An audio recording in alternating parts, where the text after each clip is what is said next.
Ассалаумағалейкум, сіздермен Алдағы гараж. Бүгін бізде айтулы күн. Өте ұзақ уақыт жұмыс жасалған Камридің бүгін краскасын шашайын деп отырмыз. Скотчтарын бәрін жауып қойдық, дөңгелектерін бәрін жаптық. Бұйырса қазір объезжілік жасап краскасын бастаймыз.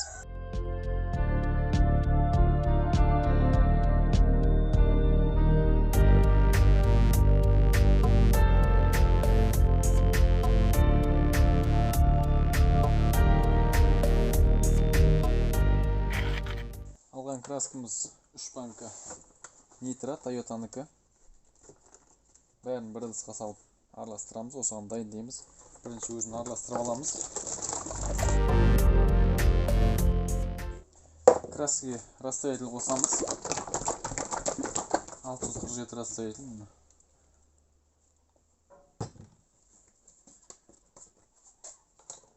Қазір 300 грамм құйып қойып бірінші.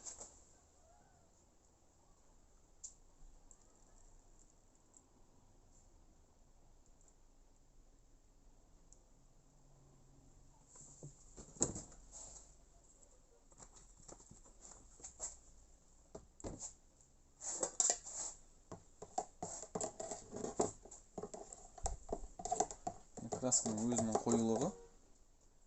Мұны былай ағып тұрмын. Бірден көп қосып жібермей, қазір 150-200 мг қосып көреміз.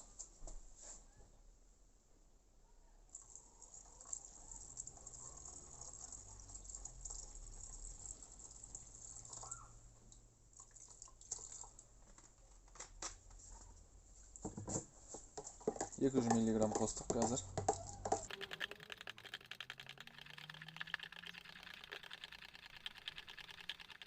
Әдеттегідей тамшысын санаймыз. 12-14 тамшы аралығында шашамыз. 1, 2, 3, 4, 5, 6, 7, 8, 9, 10, 11, 12, 13, 14-ші ойланып тұр. Осы краска болады бізге қазір 300 мг краскаға 200 мг растворитель қостық. Бәрін осылай дайындап аламыз. Сөйтіп шашып бастаймыз. Бұйырса қазір бірінші проемдардан шашып бастаймыз. Бізде проемдарда грунтовка шашылмаған. Ал нитро ескі краскамен бірігуі сіңуі қиын. Тойдырып шашатын болсақ ағып кетуі мүмкін. Сол себепті тойдырмай сухой шашып аламыз. Сыртына да бірінші слой солай сухой шашып алып, екінші, үшінші слойларда тойдырып шашатын боламыз.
Бірінші слойды осылай жартылай шаңдатып шашып аламыз. 10-15 минуттан кейін салфеткамен сүртіп, екінші слойды тойдырып шашамыз.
шашып біттік.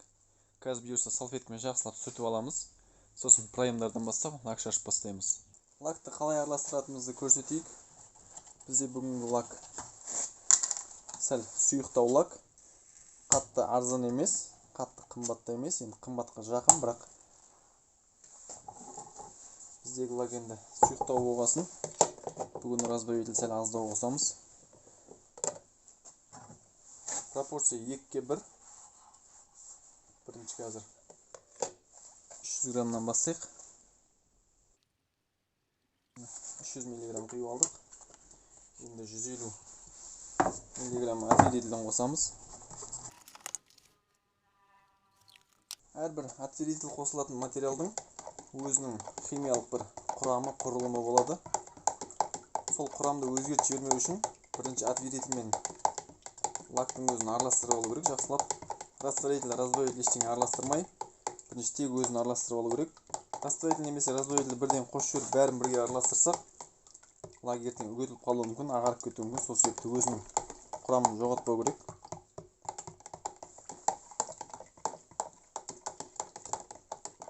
Мына жерде енді қазір сұйықтығы көріне ме?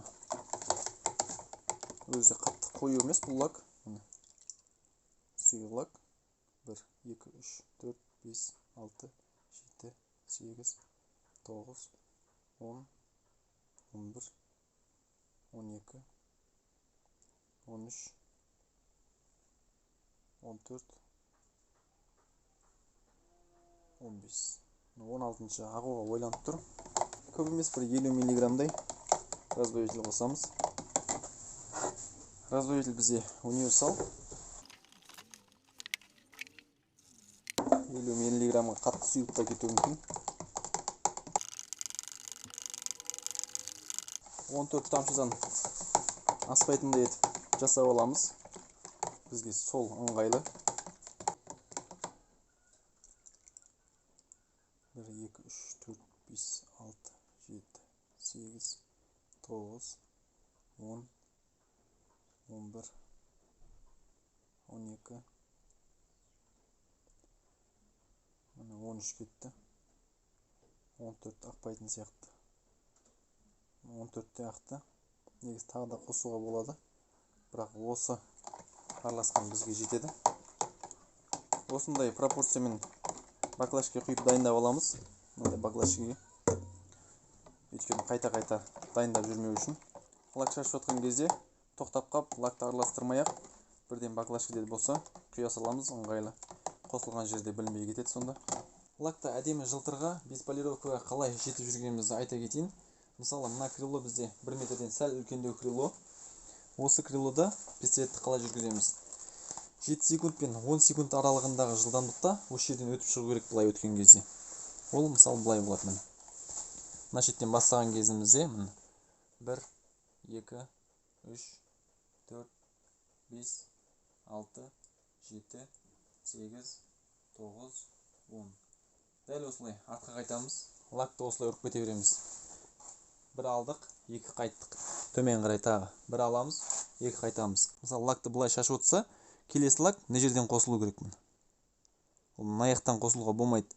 Үсті-үстіне мінгізіп бара беру керек, сол кезде тояды. Таныс емес лакты немесе бірінші рет лак шашайын деп отырсаңыз, басқа бір темір бөлшекке лакты шашып көру керек. Қанша уақытта ағып кетеді, жылтыры қалай болады, бәрін тексеріп алған дұрыс. Пистолеттің настройкасы әркімде әрқалай, бірақ біздің настройканы көрсете кетейін. Мен жалпы былай істеймін. Міне, до конца қатырып аламыз. Бұл поток бізде, красканың потогы. Қатырып алдық, мына жерде сызық көрініп тұр ма, көрінбей тұр ма. Осыны босатамыз міне. Бір айналып келеміз, бір оборот, тағы бір айналып келеміз міне. 2 оборот. Лакты 2 оборот немесе 1,75 немесе 1,5 оборотпен шашамыз. Осы аралықта шашамыз. Факел бізде енді до конца ашудың керегі жоқ. До конца ашқан сайын ол үлкейе береді. Үлкейген сайын бізде шагрень көбейе береді. Сол себепті до конца ашпай-ақ. Енді біздің факеліміз кетіп қалған шығар мүмкін. До конца қатырамыз да кішкене босатып қоямыз, болды, осылай болады. Негізі лак шашқан кезде компрессорден кішкене ауаны көбірек берген дұрыс. Ауа көп берген кезде бізде шагренді майдалап жібереді. Тегістік әдемі шығады, жылтыр көбірек шығады. Сол себепті бізде постоянно компрессордан 3 атмосфера келіп тұр. Қазір бұйырса проемдарын шашып бастаймыз. Проемдарын көрсету ыңғайсыз. Сыртын шашатын кезде осы жерге камерадан қойып, қалай жүріп жатқанын бәрін көрсетеміз. Айтуға ұмытып бара жатыр екенмін. Лакта тоқтайтын жер мен қосылатын жерге сәл мән беру керек.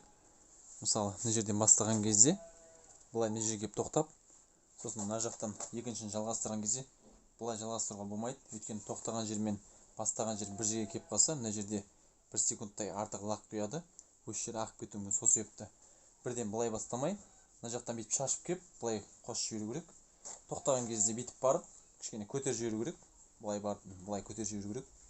Бүйтіп барып тоқтатып, немесе осылай бастап кетуге болмайды, ағып кетуі мүмкін. Жаңа айтып жатырмын, 2 оборотқа босатамыз деп, соны 3 оборотқа немесе 4-5 оборотқа босатса да болады. Бірақ ол кезде қол өте жылдам жұмыс істеу керек. Ол кезде уже ағып кету ықтималдығы өте көп болады. Енді ең оңай жеңіл жолы осы 2 оборотпен шашқан тиімді. Қалай шашылып жатқан бәрі көрініп тұрады.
Бірінші слой шашып біттік. Енді бізде қазір лак көбірек кеуіп қалды.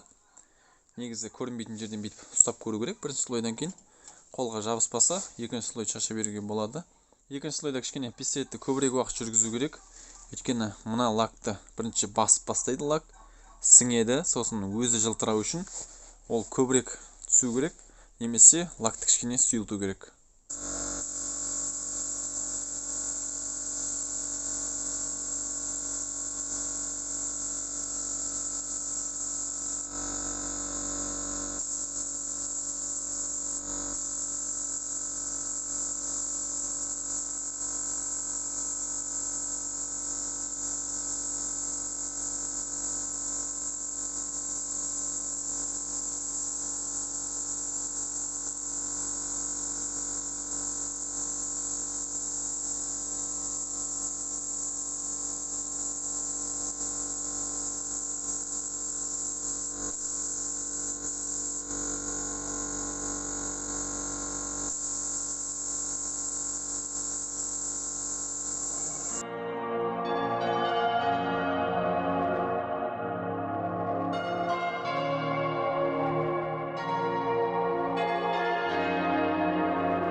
Екі слой лагымызды шашып біттік. Жалпы өте әдемі деп айтуға болады. Крышаның жағдайы міне. Кішкене енді волна бар, бірақ мынандай объемда шпаклевка жағып тегіс шығару оңай емес. Енді гараж болғасын кішігірім шаң отырады, мусор. Жалпы жылтыр жаман емес. Міне. Көріп тұрғандарыңыздай айнадай болып тұр. Бұл лактың ұнайтын жері маған бүгін қалай тұр міне. Қазір шашылған кезде қалай тұр. Осы қалпын сақтап қалады. Кейбір лактер шашылған күні әдемі тұрады, ертесіне 1-2 күннен кейін уже түрін жоғалтып мутный болып бастайды. Мына лак ондай емес, шагренде жұмсақ шагрен, міне камераға қазір көрініп тұр ма, көрінбей тұр ма. Бетіне түскен мусорларды ғана полировка жасамаса, а так полировка керек емес. Осымен пока машина кеуіп тұрсын, біз титанкілерін шешіп алып, титанкілерін бояймыз. Дискілерден қатты көңіл бөлмейміз, мынандай майда тесіктер көп, оның бәрін жауып отыра алмаймыз. Тек мына бетінде тұрған шашылған красканы жоғалтсақ, біркелкі серебристый болып әдемі болып тұрса болды. Оның үшін қазір шкуклеп бастаймыз. Расстроительмен сүртіп көрейін деп сүртіп көргенмін, сөйтсем бетіндегі қара краскасының бәрі кетіп қалды. Осының өзі алдыңғысынан әдемірек болып тұр. Қазір енді толықтай 400-лік наждакпен шкөкілеп шығамыз.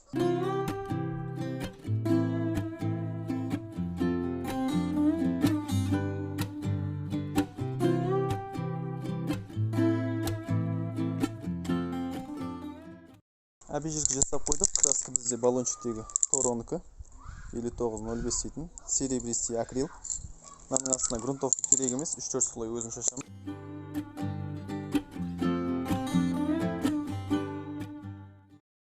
Бояған дискіміз әдем болып түр кіріп қалды. Мына боялмаған дискіміз екеуінің разницасы деген жер мен көктей. Енді қалған 3 дискіні де осылай бояп шығамыз әдем.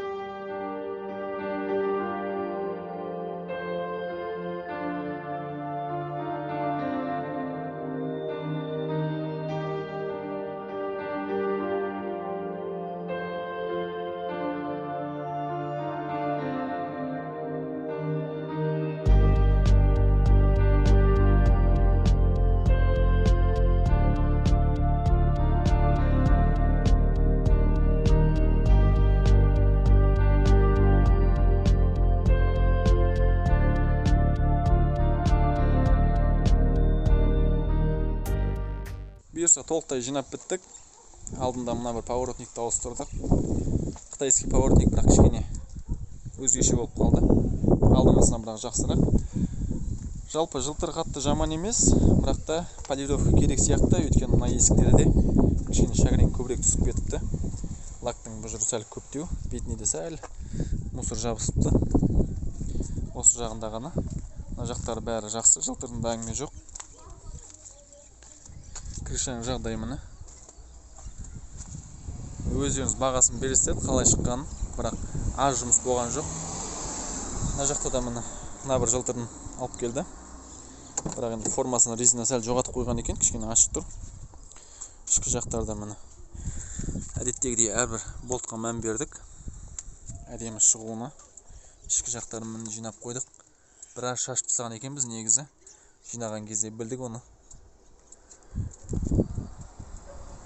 Енді алдыңғысымен салыстыруға мүлде келмейді. Өйткені алдыңғы жағдай өте жаман болатын. Титанкілерінде бәрін бояп әдемілеп қойдық. Прайымдар енді кәдімгідей әдем болып қалды. Өйткені алдыңғыда мына жерге шаң ұшпаған, жаман болып жатқан. Қазір енді жылтырап әдем болып тұр. Мына пластмассаларды да боя жібердік. Жалпы болттар бәрі әдем болып тұр өзінің орнында. Алды жағы да солай.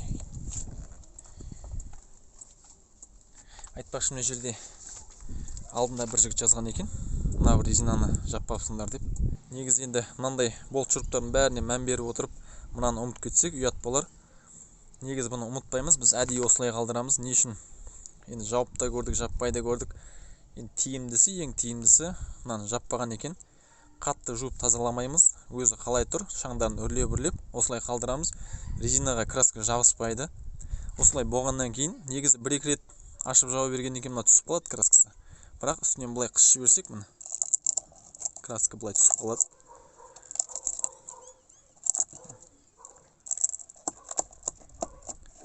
Өзі түсіп қалатын нәрсе, бұл қатты көңіл бөлудің керегі жоқ.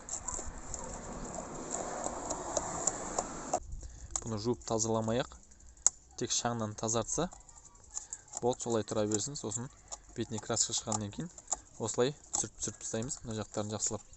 Қазір енді қолым бармай жатыр. Бәрін сүріп тастаймыз. Түбіне дейін әдемі болып, резина өз қалпында тұра береді. Міне былай толықтай түсіріп тастадым.